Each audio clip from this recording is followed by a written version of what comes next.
November 20 ಇವತ್ತು date exact ಆಗಿ ಕಾಂಗ್ರೆಸ್ ಸರ್ಕಾರ ಸಿದ್ದರಾಮಯ್ಯ ಮುಖ್ಯಮಂತ್ರಿಯಾಗಿ 2.5 ವರ್ಷ ತುಂಬಿರುವಂತ ಈ ಸಂದರ್ಭದಲ್ಲೇ ಕ್ರಾಂತಿ ಆಗುವಂತ ಎಲ್ಲಾ ಮುನ್ಸೂಚನೆ ಸ್ಪಷ್ಟವಾಗಿ ಈಗ ಕಾಣಿಸ್ತಾ ಇದೆ. ಯಾಕೆಂದ್ರೆ ಏನೂ ಆಗೇ ಇಲ್ಲ ಅನ್ನುವಂತ ರೀತಿಯಲ್ಲಿದ್ದಂತ ಕಾಂಗ್ರೆಸ್ ಒಮ್ಮೆಲೆ ಅಲ್ಲಿ ಏನೋ ಆಗ್ತಾ ಇದೆ ಅನ್ನುವಂಥದ್ದು ಸ್ಪಷ್ಟವಾಗಿ ಕಾಣಿಸ್ತಾ ಇದೆ. ನವೆಂಬರ್ ಕ್ರಾಂತಿಗೆ ವೇದಿಕೆ ಸೃಷ್ಟಿಯಾದಂತೆ ಕಾಣಿಸ್ತಾ ಇರುವಂತದ್ದು. ಬಿಕಾಸ್ ಡಿಕೆ ಬಣದ ಶಾಸಕರುಗಳು ಈಗ ದೆಹಲಿಗೆ ಹೋಗಿರುವಂತದ್ದು. ರಾಜ್ಯ ರಾಜಕಾರಣದಲ್ಲಿ ಕ್ಷಿಪ್ರ ಬೆಳವಣಿಗೆ ಆಗಿದೆ. ಡಿಕೆಶಿ ಟೀಮ್ ದೆಹಲಿಗೆ ಹೋಗಿರುವಂತದ್ದು. ಡಿಕೆ ಶಿವಕುಮಾರ್ಗೆ ಸಿಎಂ ಪಟ್ಟ ಕೊಡ್ಲೇಬೇಕು ಅನ್ನುವಂತ ನಿಟ್ಟಿನಲ್ಲಿ ಒತ್ತಡವನ್ನ ಹಾಕಲಾಗುವಂತ ನಿಟ್ಟಿನಲ್ಲಿ ಈ ಟೀಮ್ ಓದಂತೆ ಕಾಣಿಸ್ತಾ ಇದೆ. ಆಪ್ತರಿಂದ ಬಲ ಪ್ರದರ್ಶನ. ಹಾಗಾದ್ರೆ ಇಂದು ನಾಳೆ ಭಾನುವಾರ ಡಿಕೆ ಆಪ್ತ ಶಾಸಕರು ದೆಹಲಿಗೆ ಹೋಗಲಿದ್ದಾರೆ. ಇವತ್ತೊಂದು ಟೀಮ್ ಹೋಗಿದೆ, ನಾಳೆ ಮತ್ತೊಂದು ಟೀಮು, ನಾಡಿದ್ದು ಮತ್ತೊಂದು ಟೀಮು. ಈ ರೀತಿಯಾಗಿ ಟೀಮ್ ವೈಸ್ ಅವರು ಹೋಗ್ತಾ ಇದ್ದಾರೆ. 2.5 ವರ್ಷ ಪೂರೈಸಿದ ಬೆನ್ನಲ್ಲೇ ರಾಜಕೀಯ ಬೆಳವಣಿಗೆಗಳು ಆಗ್ತಾ ಇದಾವೆ. ಒಕ್ಕಲಿಗ ಟ್ರಂಪ್ ಕಾರ್ಡ್ ಪ್ಲೇ ಮಾಡ್ತಾರ ಡಿಕೆ ಶಿವಕುಮಾರ್ ಅವರ ಬೆಂಬಲಿಗ ಶಾಸಕರು. ಅಧಿಕಾರ ಹಂಚಿಕೆ ಸೂತ್ರದಡಿ ಹಂಚಿಕೆಗೆ ಪ್ಲಾನ್ ಅನ್ನ ಮಾಡಲಾಗಿದೆ ಅನ್ನುವಂಥದ್ರ ಬಗ್ಗೆ ಸಾಕಷ್ಟು ಚರ್ಚೆಗಳು ಆಗ್ತಾ ಇತ್ತು. ಡಿಕೆ ಶಿವಕುಮಾರ್ ಅವರು ಕೂಡ ನ್ಯಾಷನಲ್ ಚಾನೆಲ್ ಅಲ್ಲಿ ಕೂತ್ಕೊಂಡು ಹೇಳಿದ್ರು, ಅಧಿಕಾರ ಹಂಚಿಕೆ ಅನ್ನುವಂತ 4 ಗೋಡೆಗಳ ಮಧ್ಯೆ ನಮ್ಮಲ್ಲಿ ಆಗಿದೆ ಅಂತ. ನನ್ಗೂ ಮತ್ತು ಸಿದ್ದರಾಮಯ್ಯನವರಿಗೂ ಗೊತ್ತಿದೆ ಏನಾಗಿದೆ ಅನ್ನುವಂಥದ್ದು. ಇನ್ನು ಇವತ್ತು ಡಿಕೆ ಸುರೇಶ್ ಅವರ ಮಾತಿತ್ತಲ್ಲ, ಸ್ಪೆಷಲಿ ಡಿಕೆ ಸುರೇಶ್ ಅವರು ಇವತ್ತು ಮಾತನಾಡುವಂತ ಸಂದರ್ಭದಲ್ಲಿ ನಮ್ಮ ಅಣ್ಣನಿಗೆ ಅದೃಷ್ಟ ಇದ್ರೆ ಆಗ್ತಾರೆ ಅಂತ ಹೇಳಿದ್ರು. ಅದರ ಜೊತೆಗೆ ಕೊಟ್ಟ ಮಾತನ್ನ ನುಡಿದಂತೆ ನಡೆಯುವಂತ ಕೆಲಸವನ್ನ ಸಿದ್ದರಾಮಯ್ಯನವರು ಇದುವರೆಗೂ ಮಾಡಿದ್ದಾರೆ, ಈಗಲೂ ಕೂಡ ಮಾಡ್ತಾರೆ ಅಂತ ಹೇಳುವ ಮುಖಾಂತರ ಎಚ್ಚರಿಸುವಂತ ಕೆಲಸವನ್ನ ಮಾಡಿದ್ರು. ನೀವು ನೋಡಿ, ಅವತ್ತು ಮಾತು ಕೊಟ್ಟಿದ್ರಲ್ಲ, ಅದರಂತೆ ನಡ್ಕೊಳ್ಳಿ ಅನ್ನುವಂತ ರೀತಿಯಲ್ಲಿ ಎಚ್ಚರಿಸುವಂತ ಕೆಲಸ ಆಗಿತ್ತು ಡಿಕೆ ಸುರೇಶ್ ಅವರಿಂದ. ಡಿಕೆ ಸುರೇಶ್ ಅವರು ದೆಹಲಿಯಲ್ಲಿ ಠಿಕಾಣಿ ಹೂಡಿದ್ರು, ಅದಾದ್ಮೇಲೆ ಬೆಂಗಳೂರಿಗೆ ವಾಪಸ್ ಆಗಿರುವಂತದ್ದು. ಅದರ ಜೊತೆಗೆ ಸ್ಪೆಷಲಿ ಸಿದ್ದರಾಮಯ್ಯನವರ ಹಾವಭಾವ ಇನ್ನಷ್ಟು ಜೋಶ್ ಬಂದಂತಾನೆ ಕಾಣಿಸ್ತಾ ಇತ್ತು. ಬಿಹಾರ ಎಲೆಕ್ಷನ್ ಆದ ಬಳಿಕ ರಾಹುಲ್ ಗಾಂಧಿ ಅವರನ್ನ ಭೇಟಿ ಮಾಡಿದ್ರು, ಮಲ್ಲಿಕಾರ್ಜುನ್ ಖರ್ಗೆ ಅವರನ್ನ ಭೇಟಿ ಮಾಡಿದ್ರು. ದೆಹಲಿಗೆ ಹೋಗಿ ಬಂದ ಬಳಿಕ ಆತ್ಮವಿಶ್ವಾಸ ಇನ್ನಷ್ಟು ಜಾಸ್ತಿ ಆಯ್ತಾ ಅನ್ನುವಂತ ಪ್ರಶ್ನೆ ಎದ್ದಿತ್ತು. ಯಾಕೆಂದ್ರೆ ನಾನು 17ನೇ ಬಜೆಟ್ ಅನ್ನ ಮಂಡಿಸ್ತೀನಿ, 16 ಬಜೆಟ್ ಅನ್ನ ಮಂಡಿಸಿ ಆಗಿದೆ, 17ನೇ ಬಜೆಟ್ ಅನ್ನ ಕೂಡ ಮಂಡಿಸ್ತೀನಿ ಅಂತ ಹೇಳಿದ್ರು. ಸಂಪುಟ ಪುನರ್ರಚನೆ ಆಗುತ್ತೆ ಅಂತ ಹೇಳಿದ್ರು. ಈ ಮುಖಾಂತರ ಯಾವುದೇ ಕಾರಣಕ್ಕೂ ಕೂಡ ಸೀಟ್ ಅನ್ನ ಬಿಟ್ಕೊಡೋದಕ್ಕೆ ನಾನು ರೆಡಿ ಇಲ್ಲ ಅನ್ನುವಂತ ಸ್ಪಷ್ಟ ಸೂಚನೆಯನ್ನ ಕೊಟ್ಟಂತೆ ಕಾಣಿಸ್ತಾ ಇತ್ತು ಸಿದ್ದರಾಮಯ್ಯ ಅವರು. ಸೊ ಹೀಗಾಗಿ ಫೈನಲ್ ಆಪ್ಷನ್, ಫೈನಲ್ ಅಸ್ತ್ರ ಅನ್ನುವಂಥದ್ದನ್ನ ಸಿದ್ದರಾಮಯ್ಯ ಅವರ ಬಣ ಈಗ ಹೈಕಮಾಂಡ್ ಮೇಲೆ ಒತ್ತಡ ಹೇರುವ ಮುಖಾಂತರ ಬಳಸ್ಕೊಳ್ಳಿಕ್ ಮುಂದಾಗ್ತಾ ಇದೆಯಾ? ಅವರ ಟೀಮ್ನ ಶಾಸಕರುಗಳು ಹೈಕಮಾಂಡ್ ಮುಂದೆ ಒತ್ತಡವನ್ನು ಹಾಕ್ಲಿಕ್ಕೆ ಮುಂದಾಗ್ತಾ ಇದ್ದಾರಾ ಅಂತ. ಅರ್ಧ ಮುಗಿದ ಸರ್ಕಾರ, ದೆಹಲಿಗೆ ಹೋದ ಶಾಸಕರುಗಳು ಯಾರ್ಯಾರು ಅನ್ನುವಂಥದ್ದು ತೋರಿಸ್ತಾ ಇದೀವಿ. ಚಲುವರಾಯಸ್ವಾಮಿ ಅವರು ಮಂಡ್ಯ ಭಾಗದ ನಾಗಮಂಗಲದ ಶಾಸಕರು ಕಮ್ ಸಚಿವರು, ಕೃಷಿ ಸಚಿವರು, ಅವರು ಹೋಗಿದ್ದಾರೆ ಈಗ ಆಲ್ರೆಡಿ. ಡಾಕ್ಟರ್ ರಂಗನಾಥ್ ಕುಣಿಗಲ್ ಶಾಸಕ, ಡಿಕೆ ಶಿವಕುಮಾರ್ ಅವರ ನೆಂಟರು, ಇವರು ರಿಲೇಟಿವ್ ಕೂಡ ಆಗಿರುವಂತದ್ದು, ಅವರು ಕೂಡ ಹೋಗಿದ್ದಾರೆ. ರವಿಕುಮಾರ್, ಗಣಿಗ ರವಿಕುಮಾರ್ ಮಂಡ್ಯದ ಶಾಸಕರು, ಒಕ್ಕಲಿಗ ಶಾಸಕ, ಇವರು ಕೂಡ ಹೋಗಿದ್ದಾರೆ. ಫಸ್ಟ್ ತೋರಿಸ್ತಾ ಇರುವಂತ ಈ 3 ಶಾಸಕರು ಒಕ್ಕಲಿಗ ಶಾಸಕರುಗಳು. ಇನ್ನ SR ಶ್ರೀನಿವಾಸ್, ಗುಬ್ಬಿಯ MLA, JDS ನಲ್ಲಿ ಇದ್ದಂತವರು ಕಾಂಗ್ರೆಸ್ಗೆ ಬಂದಿರುವಂತದ್ದು. ಸ್ಪೆಷಲಿ ಡಿಕೆ ಶಿವಕುಮಾರ್ ಅವರ ಒಂದು ಕಾಳಜಿ ಇತ್ತು, ಇವರನ್ನ ಕಾಂಗ್ರೆಸ್ಗೆ ಕರ್ಕೊಂಡ್ಬರುವಂತ ನಿಟ್ಟಿನಲ್ಲಿ ಶ್ರೀನಿವಾಸ್ ಅವರು ಡಿಕೆ ಶಿವಕುಮಾರ್ ಅವರ ಬೆಂಬಲಿಗರಾಗಿ ಗುರುತಿಸಿಕೊಂಡಿದ್ದಾರೆ ಕಾಂಗ್ರೆಸ್ಗೆ ಬಂದ ಬಳಿಕ. ಇವರು ಕೂಡ ಹೋಗಿದ್ದಾರೆ. ಇನ್ನ ಶಿವಣ್ಣ ಅವರು ಆನೇಕಲ್ನ ಶಾಸಕರು, ಇವರು ಸ್ಪೆಷಲಿ ಬೆಂಗಳೂರು ಗ್ರಾಮಾಂತರ ಅಂತ ಇದೆಯಲ್ಲ ಲೋಕಸಭಾ ವ್ಯಾಪ್ತಿ, ಸೊ ಆ ಬೆಂಗಳೂರು ಗ್ರಾಮಾಂತರ ಅನ್ನುವಂಥ ಲೋಕಸಭಾ ವ್ಯಾಪ್ತಿಯಲ್ಲಿ ಇವ್ರದ್ದು ಒಂದು ಕ್ಷೇತ್ರ ಬರುತ್ತೆ. ಡಿಕೆ ಸುರೇಶ್ ಅವರ ಟೀಮ್ ನಲ್ಲಿ ಇರುವಂತ, ಡಿಕೆ ಶಿವಕುಮಾರ್ ಅವರ ಟೀಮ್ ನಲ್ಲಿ ಇರುವಂತ ಮತ್ತೊಬ್ಬ ಪ್ರಮುಖ ಶಾಸಕರು ಇವರು. ಇನ್ನ ದೆಹಲಿಗೆ ಹೋಗ್ಲಿಕ್ಕೆ ರೆಡಿ ಆಗಿರುವಂತ ಶಾಸಕರು ನಿಮಗೆ ತೋರಿಸ್ತಾ ಇದ್ವಿ. ಈಗ ಆಲ್ರೆಡಿ ಸಾಕಷ್ಟು ಬಾರಿ ಡಿಕೆ ಶಿವಕುಮಾರ್ ಅವರು ಸಿಎಂ ಆಗೇ ಆಗ್ತಾರೆ, ನೋಡ್ತಾರಿ ಈ ವರ್ಷಾಂತ್ಯದಲ್ಲಿ ಅನ್ನುವಂಥದ್ದನ್ನ ಪದೇ ಪದೇ ಹೇಳ್ತಾ ಇದ್ದಂತ ಒಂದು ಶಾಸಕರ ಗುಂಪಿತ್ತಲ್ಲ, ಅದರಲ್ಲಿ ಮುಂದಾಳತ್ವ ವಹಿಸಿದಂಥವ್ರು ಅಂದ್ರೆ ಬಾಲಕೃಷ್ಣ ಅವರು. ಇನ್ನ ರಾಮನಗರದ ಶಾಸಕರಂತೂ ಡಿಕೆ ಶಿವಕುಮಾರ್ ಅವರು ಸಿಎಂ ಆಗೇ ಆಗ್ತಾರೆ, ನೋಡ್ತಾರಿ ಅಂತ ಹೇಳಿದ್ರು. ಅವರಿಗೆ ನೋಟಿಸ್ ಎಲ್ಲ ಕೊಡಲಾಗಿತ್ತು. ಇಕ್ಬಾಲ್ ಹುಸೇನ್ ಅವರು ನಾಳೆ ಹೋಗ್ತಾ ಇದ್ದಾರೆ. ಇನ್ನ ಶಿವಗಂಗಾ ಬಸವರಾಜ್, ಚನ್ನಗಿರಿ ಶಾಸಕರು, ಅವರಂತೂ ಯಾರು ಹೇಳಲಿ ಬಿಡ್ಲಿ ಡಿಕೆ ಶಿವಕುಮಾರ್ ಆಗ್ತಾರೆ, ನೋಡ್ತಾರೆ. ಡಿಕೆ ಶಿವಕುಮಾರ್ ಪಕ್ಷವನ್ನ ಕಟ್ಟಿ ಬೆಳೆಸಿದ್ದಾರೆ, ಸಿಎಂ ಆಗೇ ಆಗ್ತಾರೆ ಅಂತ ಗಟ್ಟಿ ಧ್ವನಿಲಿ ಹೇಳ್ತಾ ಇದ್ರು, ಯಾರಿಗೂ ಕೇರೆ ಮಾಡ್ತಾ ಇರಲಿಲ್ಲ. ಇನ್ನ ಕದಲೂರು ಉದಯ್, ಮದ್ದೂರಿನ ಶಾಸಕರು, ಒಕ್ಕಲಿಗ ಶಾಸಕ, ಇವರು ಹೋಗಲಿದ್ದಾರೆ. ಎನ್ ಶ್ರೀನಿವಾಸ್, ನೆಲಮಂಗಲದ ಶಾಸಕರು, ಇವರು ಕೂಡ ಹೋಗಲಿದ್ದಾರೆ. ದಿನೇಶ್ ಗೂಳಿಗೌಡ, ವಿಧಾನ ಪರಿಷತ್ನ ಸದಸ್ಯರು, MLC, ಇವರು ಕೂಡ ಹೋಗ್ಲಿಕ್ಕೆ ರೆಡಿ ಆಗಿದ್ದಾರೆ. ಈಗ ಆಲ್ರೆಡಿ ಒಂದು ಟೀಮ್ ಹೋಗಿದೆ, ನಾಳೆ ಬಾಲಕೃಷ್ಣ ಅವರ ನೇತೃತ್ವದಲ್ಲಿ ಮತ್ತೊಂದು ಟೀಮ್ ಹೋಗಲಿದೆ. ಅದಾದ್ಮೇಲೆ ಇನ್ಯಾರ್ಯಾರೆಲ್ಲ ಜಾಯಿನ್ ಆಗ್ತಾರೆ ನೋಡ್ಬೇಕು. ಡಿ.ಕೆ. ಶಿವಕುಮಾರ್ ಪರವಾಗಿ ದೆಹಲಿಗೆ ಹಾರಲಿಕ್ಕೆ 8 ಶಾಸಕರು ರೆಡಿಯಾಗಿದ್ದಾರೆ. ಕೆಲವರಿಂದ ದೆಹಲಿ ಪ್ರಯಾಣ, ಇನ್ನು ಕೆಲವರು ನಾಳೆ ದೆಹಲಿಗೆ ಹೋಗ್ತಾ ಇದ್ದಾರೆ. ಒಟ್ಟು 10 ರಿಂದ 15 ಶಾಸಕರು ದೆಹಲಿಗೆ ಹೋಗುವಂತ ನಿರೀಕ್ಷೆಗಳಿರುವಂಥದ್ದು. ಆ ಟೀಮ್ಗೆ ಇನ್ನು ಯಾರು ಬೇಕಾದರೂ ಜಾಯಿನ್ ಆಗಬಹುದು, ಅಥವಾ ಇವರೇನಾದರೂ ಲೆಟರ್ ಗಿಟರ್ ತಗೊಂಡೋಗಿದ್ದಾರಾ ಗೊತ್ತಿಲ್ಲ. ಮಲ್ಲಿಕಾರ್ಜುನ್ ಖರ್ಗೆ, ಕೆ.ಸಿ. ವೇಣುಗೋಪಾಲ್ ಅವರನ್ನ ಭೇಟಿಯಾಗುವಂತ ಸಾಧ್ಯತೆ ಇದೆ. ಹೈಕಮಾಂಡ್ ನಾಯಕರ ಮುಂದೆ ಡಿ.ಕೆ.ಶಿ ಪರವಾಗಿ ಬ್ಯಾಟಿಂಗ್ ಮಾಡಲಿದ್ದಾರೆ ಇವರೆಲ್ಲರೂ ಕೂಡ. ಇದರಲ್ಲಿ ಉದ್ದೇಶ ಸ್ಪಷ್ಟವಾಗಿ ಗೊತ್ತಾಗ್ತಾ ಇದೆ. ಡಿ.ಕೆ. ಶಿವಕುಮಾರ್ ಅವರನ್ನ ಮುಖ್ಯಮಂತ್ರಿ ಮಾಡಲೇಬೇಕು ಅನ್ನುವಂಥ ಪಟ್ಟು ಇದರಲ್ಲಿ. ನಾಟ್ ಓನ್ಲಿ ಒಕ್ಕಲಿಗ ಶಾಸಕರು, ಇಲ್ಲಿ ಬರೀ ಒಕ್ಕಲಿಗ ಶಾಸಕರು ಮಾತ್ರ ಹೋಗ್ತಾ ಇಲ್ಲ. ಅದರಲ್ಲಿ ಶಿವಗಂಗಾ ಬಸವರಾಜ್ ಇದ್ದಾರೆ, ಇಕ್ಬಾಲ್ ಹುಸೇನ್ ಇದ್ದಾರೆ, ಶ್ರೀನಿವಾಸ್ ಅವರಿದ್ದಾರೆ, ಅಂದರೆ ನೆಲಮಂಗಲದ ಶಾಸಕರು, ಶಿವಣ್ಣ ಅವರಿದ್ದಾರೆ, ಆನೇಕಲ್ನ ಶಾಸಕರು, ನಾಟ್ ಓನ್ಲಿ ಒಕ್ಕಲಿಗ ಸಮುದಾಯದ ಶಾಸಕರು. ಇವರೆಲ್ಲರೂ ಕೂಡ ಡಿ.ಕೆ. ಶಿವಕುಮಾರ್ ಅವರನ್ನ ಮುಖ್ಯಮಂತ್ರಿ ಮಾಡಬೇಕು, ಕಾಂಗ್ರೆಸ್ ಅಧಿಕಾರಕ್ಕೆ ಬರುವಂತ ನಿಟ್ಟಿನಲ್ಲಿ ಡಿ.ಕೆ. ಶಿವಕುಮಾರ್ ಅವರ ಪಾತ್ರ ದೊಡ್ಡದಿದೆ. ಮುಂದೆ ಏನಾಗುತ್ತೋ ಏನೋ ಗೊತ್ತಿಲ್ಲ. ಈ ಸಂದರ್ಭದಲ್ಲೇ ಅಧಿಕಾರ ಹಂಚಿಕೆ ಅನ್ನುವಂಥ ಒಪ್ಪಂದ ಆಗಿದ್ರೆ ಅವರಿಗೆ ಕೊಡಿಸಬೇಕು ಅನ್ನುವಂಥ ನಿಟ್ಟಿನಲ್ಲಿ ಗಟ್ಟಿ ಧ್ವನಿಲಿ ಮಾತನಾಡಲಿದ್ದಾರೆ. ಸದ್ಯಕ್ಕೆ ಸಿಗ್ತಾ ಇರುವಂತ ಮಾಹಿತಿ ಇಷ್ಟು ಜನ ಹೋಗ್ಲಿದ್ದಾರೆ ಅಂತ. ಆ ಲಿಸ್ಟ್ ಇನ್ನೂ ಕೂಡ ದೊಡ್ಡದಾಗಬಹುದು, ಗೊತ್ತಿಲ್ಲ. ಆ ಲಿಸ್ಟ್ ಇನ್ನೂ ದೊಡ್ಡದಾಗುತ್ತಾ ಏನು ಅಂತ. ಆದ್ರೆ ಇದು ಜಸ್ಟ್ ಟ್ರೈಲರ್, ಅದು ಕೂಡ ಗೊತ್ತಿಲ್ಲ. ಜಸ್ಟ್ ಟ್ರೈಲರ್ ಬಿಡ್ತಾ ಇದ್ದಾರೆ ಡಿ.ಕೆ. ಶಿವಕುಮಾರ್ ಅವರು ಅಂತ. ನೋಡಿ, ಇಷ್ಟು ಜಾಣ ಹೆಜ್ಜೆ ಅಂದ್ರೆ ಅವ್ರು ಬೆಂಗಳೂರಲ್ಲೇ ಇದ್ದಾರೆ. ಡಿ.ಕೆ. ಶಿವಕುಮಾರ್ ಅವರಿದ್ದಾರೆ, ಡಿ.ಕೆ. ಸುರೇಶ್ ಅವರು ಕೂಡ ಇದ್ದಾರೆ. ಅವರೆಲ್ಲೂ ಹೋಗ್ತಾ ಇಲ್ಲ. ನಾನೇನು ಮಾಡ್ತಿಲ್ಲಪ್ಪ, ಇದ್ರಲ್ಲಿ ನನ್ನ ಯಾವುದೇ ಕೈವಾಡ ಇಲ್ಲ, ನಮ್ಮ ಬೆಂಬಲಿಗರು ಹೋದ್ರೆ ನಾನೇನು ಮಾಡಲಿ ಅನ್ನುವಂಥ ರೀತಿಯಲ್ಲಿ ರಿಯಾಕ್ಷನ್ ಬರ್ಬೋದು ಡಿ.ಕೆ. ಶಿವಕುಮಾರ್ ಅವರಿಂದ. ಮನೆಯಿಂದ ಹೊರಬಾರ್ದ ಡಿ.ಸಿ.ಎಂ ಡಿ.ಕೆ. ಶಿವಕುಮಾರ್ ಅವರು ಮನೆಯಲ್ಲೇ ಇದ್ದಾರೆ. ಸದಾಶಿವನಗರ ನಿವಾಸದಲ್ಲೇ ಇರುವಂಥದ್ದು ಡಿ.ಕೆ. ಶಿವಕುಮಾರ್. ಮಧ್ಯಾಹ್ನ ಸಹೋದರನ ಜೊತೆ ಸುದೀರ್ಘವಾಗಿ ಚರ್ಚೆಯನ್ನ ಮಾಡ್ತಾರೆ. ಡಿ.ಕೆ. ಸುರೇಶ್ ಅವರ ಹೇಳಿಕೆ ಅಂತೂ ತುಂಬಾ ಮಾರ್ಮಿಕವಾಗಿ ಇತ್ತು. ಇವತ್ತು ನುಡಿದಂತೆ ನಡೆದಿದ್ದಾರೆ ಸಿದ್ದರಾಮಯ್ಯನವರು, ಈಗಲೂ ಕೂಡ ನಡೀತಾರೆ, ಮುಂದೆನೂ ಕೂಡ ನಡೀತಾರೆ ಅಂತ ಹೇಳಿದ್ದು ಸ್ಪಷ್ಟ ಸಂದೇಶ ಇತ್ತು. ಅಂದ್ರೆ ಒಪ್ಪಂದ ಆಗಿದೆ ಅಂತ. ಡಿ.ಕೆ. ಬ್ರದರ್ಸ್ ಚರ್ಚೆ ನಡುವೆ ದೆಹಲಿಗೆ ಹಾರಿದ್ದಾರೆ ಆಪ್ತರು. ಮನೆಯಿಂದಲೇ ರಾಜಕೀಯ ದಾಳವನ್ನ ಉಳಿಸಿದ್ರ ಡಿ.ಸಿ.ಎಂ ಡಿ.ಕೆ. ಶಿವಕುಮಾರ್? ಈ ಪ್ರಶ್ನೆ ಇದೆ. ಮನೇಲಿ ಕೂತ್ಕೊಂಡೆ ಡಿ.ಸಿ.ಎಂ ಡಿ.ಕೆ. ಶಿವಕುಮಾರ್ ಅವರು ದಾಳವನ್ನ ಉಳಿಸಿದ್ರ ಅಂತ. ನೋ ಡೌಟ್, ಕಾಂಗ್ರೆಸ್ ಅಧಿಕಾರಕ್ಕೆ ಬರುವಂತ ನಿಟ್ಟಿನಲ್ಲಿ ಡಿ.ಕೆ. ಶಿವಕುಮಾರ್ ಅವರ ಪಾತ್ರ ಅಲ್ಲ ಗೆಳೆಯಂಗಿಲ್ಲ.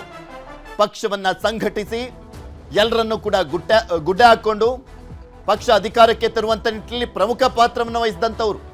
ಸಹಜವಾಗಿ ಅಧಿಕಾರದ ಆಸೆ ಅನ್ನುವಂಥದ್ದಿರುತ್ತೆ.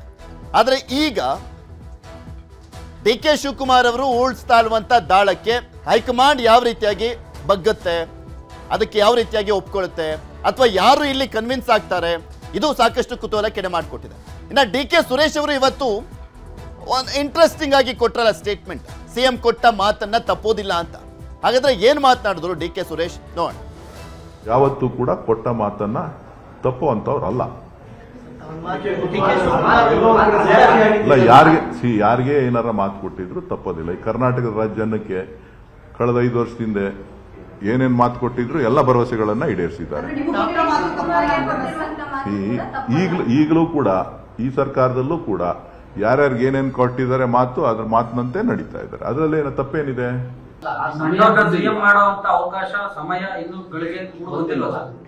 ಹೇಳಿದ್ದೀನಲ್ಲ, ಅದೃಷ್ಟ ಇದ್ರೆ ನಮ್ಮ ಅಣ್ಣ ಮುಖ್ಯಮಂತ್ರಿ ಆಯ್ತಾನೆ ಅಂತ. ಇಲ್ಲ, ಅವರು ಪಕ್ಷದ ಅಧ್ಯಕ್ಷರಾಗಿದ್ದಾರೆ, ಕೆಲಸ ಮಾಡ್ತಾ ಇದ್ದಾರೆ. ನಾಳೆ ಅವ್ರನ್ನ ಬೇರೆಯವ್ರನ್ನ ಮಾಡಿದ್ರೆ ಸಂಪೂರ್ಣವಾದಂತ ಸಹಕಾರವನ್ನ ಯಾರೇ ಅಧ್ಯಕ್ಷರಾಗಿ ಕೆಲಸ ಮಾಡೋದಕ್ಕೂ ಅವಕಾಶವನ್ನು ಮಾಡಿಕೊಡ್ಲಿಕ್ಕೆ ಡಿ.ಕೆ. ಶಿವಕುಮಾರ್ ಅವರು ಸಿದ್ಧರಾಗಿದ್ದಾರೆ. ಶ್ರಮಕ್ಕೆ ಖಂಡಿತ ಪ್ರತಿಫಲ ಇದ್ದೇ ಇದೆ. ಅದಕ್ಕೋಸ್ಕರನೇ ಕಾಂಗ್ರೆಸ್ ಸರ್ಕಾರ ಅಧಿಕಾರಕ್ಕೆ ಬಂದಿತ್ತು.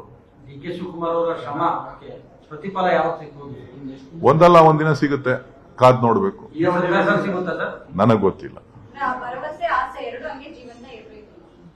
ಭರವಸೆಗಳ ಮೇಲೆ ನಾವು ಬದುಕ್ತಾ ಇರೋದು, ನಂಬಿಕೆ ಮೇಲೆ ನಾವಿರೋದು. ಡಿ.ಕೆ. ಶಿವಕುಮಾರ್ ಅವರ ಬಣದ ಡಿಮ್ಯಾಂಡ್ ಆದ್ರೂ ಏನು ಅನ್ನುವಂಥದ್ದನ್ನು ಒಂದೊಂದಾಗಿ ನೋಡ್ತಾ ಹೋಗೋಣ. ಬಿಕಾಸ್ ಈಗ ದೆಹಲಿಗೆ ಹೋಗಿರುವಂತ ಒಂದು ಬಣ, ನಾಳೆ ಇನ್ನೊಂದು ಟೀಮ್ ಹೋಗುತ್ತೆ, ಅದಾದ್ಮೇಲೆ ಇನ್ನೊಂದು ಟೀಮ್ ಹೋಗುವಂತ ಚಾನ್ಸಸ್ ಇರುವಂತದ್ದು. ಈ ಸಂದರ್ಭದಲ್ಲಿ ಒಕ್ಕಲಿಗ ನಾಯಕನಿಗೆ ಸಿಎಂ ಸ್ಥಾನ ಸಿಗಬೇಕು ಅನ್ನುವಂಥದ್ದು ಪ್ರಮುಖವಾಗಿ. ಕಾಂಗ್ರೆಸ್ನಿಂದ ಎಸ್.ಎಂ. ಕೃಷ್ಣ ನಂತರ ಸಿಎಂ ಸ್ಥಾನ ಸಿಕ್ಕಿಲ್ಲ ಒಕ್ಕಲಿಗ ಬಣಕ್ಕೆ ಅಂತ ಬಿಜೆಪಿ ಜೆಡಿಎಸ್ ಮೈತ್ರಿಯನ್ನ ಎದುರಿಸಬೇಕಾಗಿದೆ ಅನ್ನುವಂಥದ್ದು.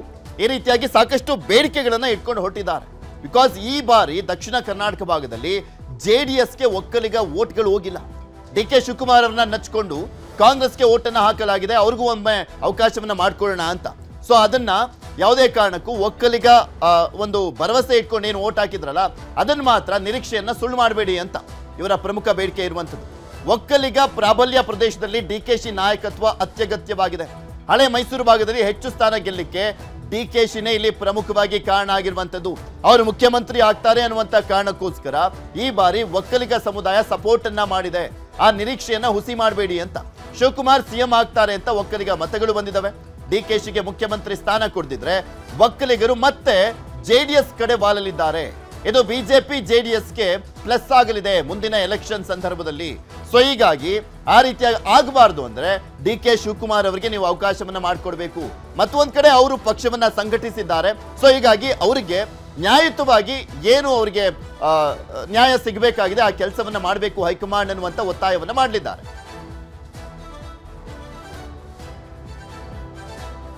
ಇಕ್ಬಾಲ್ ಹುಸೇನ್ ಅವರು ಡಿ.ಕೆ. ಶಿವಕುಮಾರ್ ಅವರ ಬಣದ ಶಾಸಕರು ಡಿ.ಕೆ. ಶಿವಕುಮಾರ್ ಅವರ ಪರವಾಗಿ ಬ್ಯಾಟಿಂಗ್ ಅನ್ನ ಮಾಡಿದ್ದಾರೆ. ಅವ್ರು ಏನ್ ಮಾತನಾಡಿದ್ದಾರೆ ಒಮ್ಮೆ ನೋಡೋಣ. ನಾನು ಭಾನುವಾರ ಹೋಗ್ತೀನಿ ಸರ್. ಭಾನುವಾರ ಹೋಗ್ತಾ ಇದ್ದೀರಾ ಸರ್? ಸರ್. ಅಂದ್ರೆ ನೀವ್ ಒಬ್ರೇ ಹೋಗ್ತಾ ಇದೀರಾ ಸರ್? ಯಾವ್ದಾರ ತಂಡ ಏನಾರು? ಸರ್ ನಾನು ಕೆಲವು MLA ಗಳು ನಮ್ಮ ಮದ್ದೂರು ಮಂಡ್ಯ. ಹಾ ಸರ್. ನಮ್ಮ ಬಾಲಣ್ಣವ್ರಿಗೂ ಅವರು ಬರ್ತಾರೆ. MLA 7-8 ಜನ ಹೋಗ್ಬೇಕು ಅಂತ ತೀರ್ಮಾನ ತಗೊಳ್ತಾ ಇದೀವಿ ಸರ್. ಹೋಗ್ತೀವಿ. ಅಂದ್ರೆ ನೇರವಾಗಿ ಯಾರನ್ನ ಭೇಟಿ ಮಾಡ್ತಾ ಇದೀರಿ ಸರ್ ಅಲ್ಲಿ? ಅದು ಯಾರ್ದಾರು ಅಪಾಯಿಂಟ್ಮೆಂಟ್ ಕೇಳಿದಿರಾ ಸರ್? ಯಾರ್ದು ಅಪಾಯಿಂಟ್ಮೆಂಟ್ ಕೇಳಿಲ್ಲ ಸರ್. ಹಾ ಸರ್. ಖರ್ಗೆ ಸಾಹೇಬ್ರಿಂದ ಹಿಡಿದು ಮೇಡಮ್ ಇಂದ ಹಿಡಿದು ಪ್ರಿಯಾಂಕಾ ಮೇಡಮ್ ಇಂದ ಹಿಡಿದು ಯಾರು ಸಿಗ್ತಾರೆ ಅವ್ರ ಪರವಾಗಿ ಹೋಗಿ ಮಾತಾಡ್ತೀವಿ. ಅಂದ್ರೆ ನೇರವಾಗಿ ನಿಮ್ಮ ಡಿಮ್ಯಾಂಡ್ ಡಿ.ಕೆ. ಶಿವಕುಮಾರ್ ಅವ್ರಿಗೆ ಸ್ಥಾನ ಕೊಡ್ಬೇಕು ಅಂತನಾ? ಡಿ.ಕೆ. ಶಿವಕುಮಾರ್ ಅವ್ರಿಗೆ ಸ್ಥಾನ ಕೊಡ್ಬೇಕು ಅಂತ ನಿಮ್ ಡಿಮ್ಯಾಂಡ್? ಹೌದು ಸರ್. ಇನ್ನೇನ್ ಮನವಿ ಮಾಡ್ತಾ ಇದೀವಿ ನಾವು, ಅವ್ರಿಗೆ ಒಂದು ಅವಕಾಶ ಸಿಕ್ಬೇಕು ಅಂತ ಹೇಳಿ ಮನವಿ ಮಾಡ್ಕೊಳಕ್ಕೆ ಹೋಗ್ತಾ ಇದೀವಿ ಸರ್. ಬೇರೆ ಇನ್ನೇನಿಲ್ಲ. ಭಾನುವಾರ ಹೋಗ್ತಾ ಇದೀರಾ ಸರ್? ಭಾನುವಾರ 4-4:30 ಫ್ಲೈಟ್ ಇರ್ಬೇಕು ಸರ್. ಸಾಯಂಕಾಲ 4:15. ಹೂನಣ್ಣ. ಕಾಂಗ್ರೆಸ್ ನಲ್ಲಿ ಸಾಕಷ್ಟು ಬೆಳವಣಿಗೆಗಳು ಆಗ್ತಾ ಇರುವಂತದ್ದು. ಕ್ಷಿಪ್ರ ಕ್ರಾಂತಿ ಆಗೇ ಬಿಡುತ್ತಾ?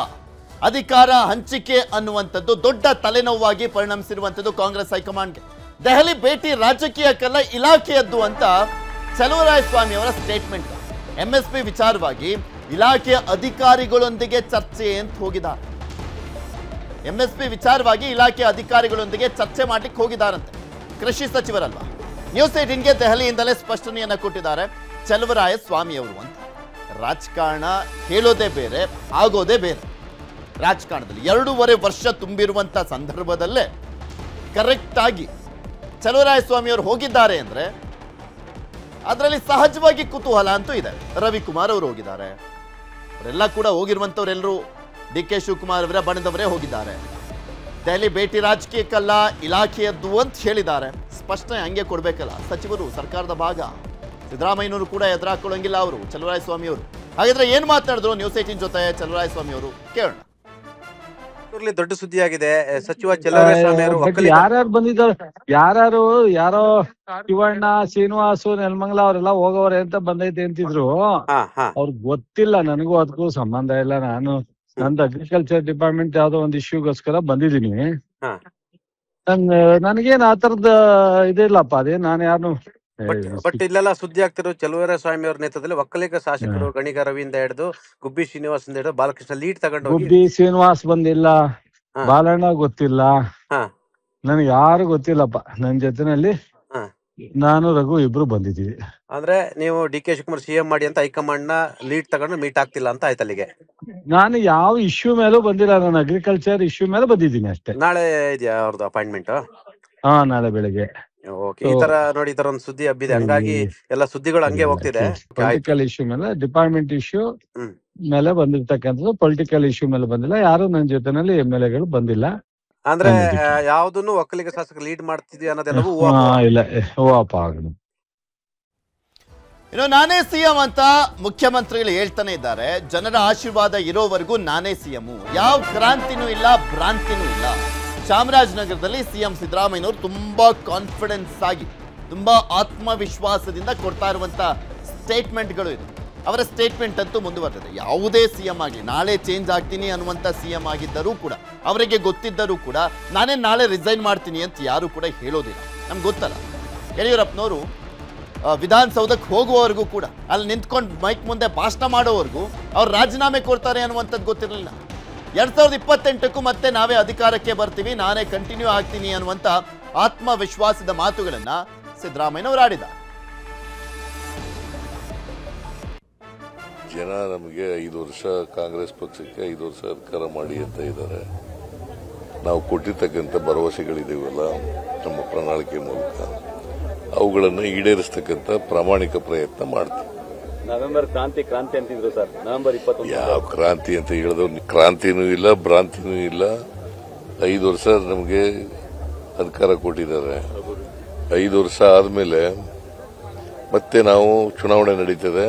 ಚುನಾವಣೆಯಲ್ಲಿ ನಾವೇ ಗೆಲ್ತೀವಿ. 5 ವರ್ಷ ನೀವೇ ಇರ್ತೀರಾ ಅಂತ ಸರ್? 5 ವರ್ಷ ನೀವೇ ಇರ್ತೀರಾ ಅನ್ನೋದೇ ಚರ್ಚೆಗಳು ಸಖತ್ತು. ಚರ್ಚೆ ಇದು ಅನಾವಶ್ಯಕವಾದಂತ ಚರ್ಚೆ ನಡೀತಾ ಇರೋದು. ಅನಾವಶ್ಯಕ ಚರ್ಚೆ ನಡೀತಾ ಇರೋದು. 2.5 ವರ್ಷ ಆಗ್ಲಿ ಅಂತೇಳಿ ನಾನು ಹೈಕಮಾಂಡ್ ಅವ್ರಿಗೆ ಹೇಳಿದ್ದೆ. ಅದ್ರ ಮೇಲೆ ಚರ್ಚೆಗಳು ಉಟ್ಕೊಂಡಿದ್ದವು. 2.5 ವರ್ಷ ಆದ್ಮೇಲೆ ರೀಸಫಲ್ ಮಾಡೋಣ ಅಂತ ಹೇಳಿದ್ದೆ. ಅದ್ರ ಮೇಲೆ ಚರ್ಚೆಗಳು ಉಟ್ಕೊಂಡಿದ್ದವು. ಇನ್ನು ರಾಜ್ಯದಲ್ಲಿ ನಾಯಕತ್ವ ಬದಲಾವಣೆ ಮಾತೇ ಇಲ್ಲ. ಸಿಎಂ ಆಗಿ ಸಿದ್ದರಾಮಯ್ಯ ಇದ್ದಾರೆ, ಕುರ್ಚಿ ಮಾತೇಕೆ ಅಂತ ಹೇಳಿದ್ದಾರೆ. ಬದಲಾವಣೆ ಮಾತೇ ಇಲ್ಲ ಅಂತ ಹೇಳೋದಕ್ಕೆ KN ರಾಜಣ್ಣ ಅಂತೂ ಹೈಕಮಾಂಡ್ ಅಲ್ಲ. ಆದರೆ ಸಿದ್ದರಾಮಯ್ಯನವರ ಪರವಾಗಿ ಹೇಗಿದ್ರು ಬ್ಯಾಟಿಂಗ್ ಮಾಡಬೇಕಲ್ಲ, ಆ ಬ್ಯಾಟಿಂಗ್ ಅನ್ನ ಮುಂದುವರಿಸಿದ್ದಾರೆ. ಚಾಮರಾಜನಗರದಲ್ಲಿ ಮಾಜಿ ಸಚಿವ ರಾಜಣ್ಣ ಅವರ ಹೇಳಿಕೆ ಇದು. ಬಿಜೆಪಿಗೆ ಯಡಿಯೂರಪ್ಪ ಹೇಗೆ ಮುಖ್ಯವೋ ಅದೇ ರೀತಿ ಕಾಂಗ್ರೆಸ್ಗೆ ಸಿದ್ದರಾಮಯ್ಯನವರು ಮುಖ್ಯ. ಕಾಂಗ್ರೆಸ್ಗೆ ಸಿಎಂ ಸಿದ್ದರಾಮಯ್ಯ ಅನಿವಾರ್ಯ ಅಂತ ಹೇಳಿದ್ದಾರೆ. ಬಿಜೆಪಿಗೆ ಯಡಿಯೂರಪ್ಪನವ್ರು ಹೇಗೆ ಮುಖ್ಯವೋ ಅಂತ ಹೇಳುವಂತ ಸಂದರ್ಭದಲ್ಲೇ ಅವರು ಮುಖ್ಯಮಂತ್ರಿ ಆಗಿದ್ದಾಗಲೇ ಕೆಳಗಿಳಿದಿದ್ದು. ಅವ್ರನ್ನೇನು ಪೂರ್ಣಾವಧಿ ಮುಖ್ಯಮಂತ್ರಿ ಮಾಡೇನು ಕೆಳಗಿಳಿಸಲಿಲ್ಲ, ಅವ್ರನ್ನೂ ಕೂಡ ಅರ್ಧದಲ್ಲೇ ಕೆಳಗಿಳಿಸಿದ್ದು. ರಾಜಣ್ಣ ಅವರಿಗೆ ಅದು ಗೊತ್ತಿದೆ ಚೆನ್ನಾಗಿದೆ. ಕಾಂಗ್ರೆಸ್ಗೆ ಸಿಎಂ ಸಿದ್ದರಾಮಯ್ಯನವರು ಅನಿವಾರ್ಯ ಅಂತ ಹೇಳಿದ್ದಾರೆ. ಸಿದ್ದರಾಮಯ್ಯನವರ ಪರವಾಗಿ ತಮ್ಮ ಬ್ಯಾಟಿಂಗ್ ಅನ್ನು ಮುಂದುವರಿಸಿದ್ದಾರೆ. ಈಗ ನನ್ನ ಪ್ರಕಾರ ಇವತ್ತು ಸಿದ್ದರಾಮಯ್ಯ ಮುಖ್ಯಮಂತ್ರಿ ಆಗಿದ್ದಾರೆ. ಬೇರೆಯವರು ಆಗಬೇಕು ಅಂದ್ರೆ ಅದು ಸೀಟ್ ಖಾಲಿ ಆದ್ರೆ ಬೇರೆಯವ್ರು ಆಗ್ಬೇಕು. ಈಗ ಖಾಲಿ ಇಲ್ವಲ್ಲ, ಖಾಲಿ ಇಲ್ದಿರೋದಕ್ಕೆ ಯಾಕೆ ನಾವು ಇಟ್ಕೊಳ್ಳಿ ಆಗ್ಲಿ, ಅದಕ್ಕೆ ಯಾರು ಬೇಡ ಅಂತಾರೆ? ಇವತ್ತು ಇಡೀ ರಾಜ್ಯದಲ್ಲಿ ನಾನು ಮೊದಲಿಂದನೂ ಹೇಳ್ಕೊಂಡ್ ಬಂದಿದ್ದೀನಿ, ದೇವೇಗೌಡ ಇಲ್ಲ ಅಂದ್ರೆ ನೋ JDS, ಯಡಿಯೂರಪ್ಪ ಇಲ್ಲ ಅಂದ್ರೆ ನೋ BJP, ಅದೇ ತರ ಸಿದ್ದರಾಮಯ್ಯ ಇಲ್ಲ ಅಂದ್ರೆ ನೋ ಕಾಂಗ್ರೆಸ್. ಇದು ಇರ್ತಕ್ಕಂಥ ವಾಸ್ತವಾಂಶ. ನಡೀರಿ, ನಾನು ಆಗ್ಲೇ ಬಿಡ್ಲಿ ನನಗೆ ಸಿದ್ದರಾಮಯ್ಯನವರು ಮುಖ್ಯಮಂತ್ರಿ ಆಗಿರ್ಬೇಕು ಅಂತಕ್ಕಂಥ ನನ್ನ ವೈಯಕ್ತಿಕ ಆಶಯ. ನನ್ನ ವೈಯಕ್ತಿಕವಾಗಿ ನಾನು ಮಂತ್ರಿ ಆಗಬೇಕು ಅಂತಕ್ಕಂಥದ್ದಕ್ಕಿಂತ ಅದು ಹೆಚ್ಚು. ಅದು ನನಗೆ. ಇನ್ನು ಕಾಂಗ್ರೆಸ್ನ 6 ಶಾಸಕರು ದೆಹಲಿಗೆ ಪ್ರಯಾಣವನ್ನ ಮಾಡಿರುವಂತದ್ದು. 3:30 ವಿಮಾನದಲ್ಲಿ ಚಲುವರಾಯಸ್ವಾಮಿ ಅವರು ಹಾಗೆ ಮಂಡ್ಯದ ಶಾಸಕ ರವಿ ಗಣಗ ಪ್ರಯಾಣವನ್ನ ಮಾಡಿದ್ದಾರೆ. ಚಲುವರಾಯಸ್ವಾಮಿ ಸಚಿವರು ಹಾಗೆ ಮಂಡ್ಯದ ಶಾಸಕ ರವಿ ಗಣಿಗ ಪ್ರಯಾಣವನ್ನು ಮಾಡಿರುವಂಥದ್ದು. ಇನ್ನು 4:10 ವಿಮಾನದಲ್ಲಿ SR ಶ್ರೀನಿವಾಸ್, ಕುಣಿಗಲ್ ಶಾಸಕ ರಂಗನಾಥ್, ಆನೇಕಲ್ ಶಾಸಕ ಶಿವಣ್ಣ ಹಾಗೆ ಸಚಿವ ಶಿವಾನಂದ ಪಾಟೀಲ್ ಅವರು ಪ್ರಯಾಣವನ್ನ ಮಾಡಿದ್ದಾರೆ. ಇಲ್ಲಿ ಶಿವಾನಂದ ಪಾಟೀಲ್ ಅವರ ಒಂದು ಪ್ರಯಾಣ ಇದೆಯಲ್ಲ, ಇದು ಸಾಕಷ್ಟು ಕುತೂಹಲ ಕೆಡೆ ಮಾಡಿಕೊಡ್ತಿದೆ.